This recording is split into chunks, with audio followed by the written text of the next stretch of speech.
下一个技巧是 SNQ。Sony 的相机里面通常会有一个 SNQ 模式，它的意思就是 Slow and Quick Motion。那如果你是使用 ZV-E10 的话，是可以直接在相机的上方的按钮做切换。那你选择了 SNQ 之后，可以再进到相机里面的 Menu 去改变你的录制设定跟幅率，看你最后是想要放慢或者是加快。那给大家一个小小的 tips 是，如果你的画面真的很不稳，你很常过度晃动的感觉的话，你可以尝试看看使用慢动作，因为通常动作被放慢之后，整个画面不稳的状况会改善蛮多的。那慢动作还有一个好处就是它可以帮助你去显示这个画面的细节，也可以让你的画面更有电影感一点。像这支短片里面 Cynthia 的脚步啊，然后手摸麦田的时候，还有拿起相机的瞬间，我在拍摄的时候我就知道我到时候想要用慢动作来呈现，我就可以直接选用 SNQ 模式来拍摄，甚至不用后置，相机就已经直接帮你放慢了。当时我在拍这个脚步的时候，相机设定是可以让我直接放慢2倍。那也给大家看一下，把这个脚步放慢前跟放慢后有什么差别。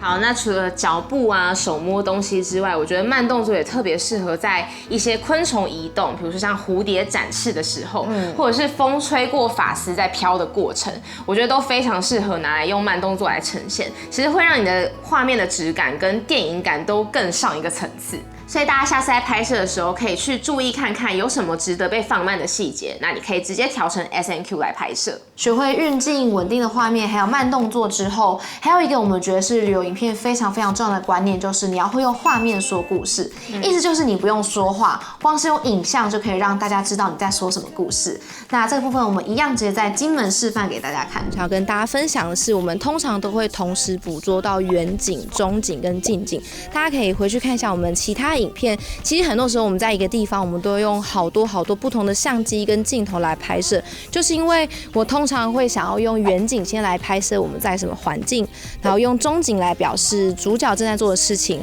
再用近景来表示现场的一些细节。所以通常如果我 Cynthia 要在一个地方转圈，它最少就要转3次，我每次都转到头超晕的。对，然后我们现在就先用我们短片的最开头的古城画面来解释一下，到底要怎么样拍出远中近景。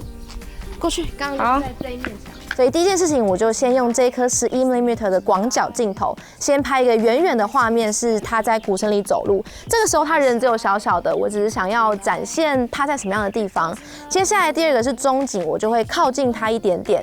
然后跟着他走，拍一点点他在走路的画面，然后这个时候就可以看得出来 Cynthia 在一片漂亮的花墙前面走路，然后正在欣赏这面花墙。接下来近景，我就会再更靠近他一点，去拍特写他的脚，跟拿起相机的瞬间，还有他正在看的花砖的整个细节。然后最后我们把它合在一起之后，我其实完全不用说话，观众就可以知道 Cynthia 正在漂亮的古城漫步，然后他看到一片很漂亮的花砖，然后拿起相机来拍摄。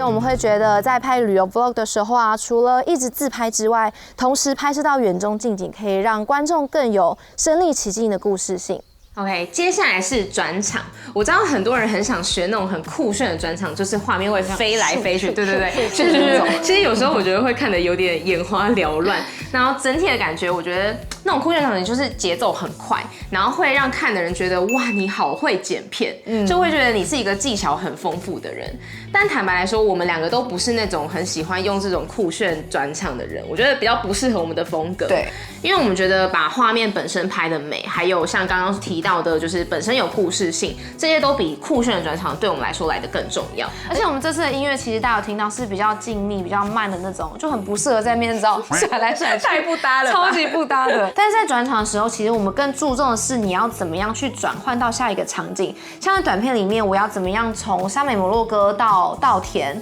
然后再到海边，最后再到碉堡，要怎么样让观众不会在变化场景的时候觉得很突兀，我们觉得是非常重要的。那有一个小 tips 分享给大家，就是我们其实会花蛮多心思在思考怎么样从上一个场景的最后一个画面转换到下一个场景的第一个画面。我们会尽量让这2个画面的光线啊，或是色调比较接近。那举影片里面的例子来说好了，我们觉得古镇的花砖跟沙美摩洛哥的色系其实算蛮接近的。那小麦田跟沙滩上面的螃蟹其实放在一起也很搭，这些衔接都是我们觉得可以让场景巧妙衔接很棒的方式。对，那像影片里面也有一些比较特别的手法，像是我从沙美摩洛哥要转到稻田的时候，我特别先拍 Cynthia 的脸，然后往右进入一个土色的墙，接着我再拍稻田，由左往右去拍到 Cynthia 的脚步，然后最后把它串在一起，也会是一个蛮顺畅的转场。但刚刚的那种转场算是比较进阶的方式，因为你会需要在拍摄的时候就先想好，所以建议大家可以先练习刚刚 Cynthia 说的那种转场方式。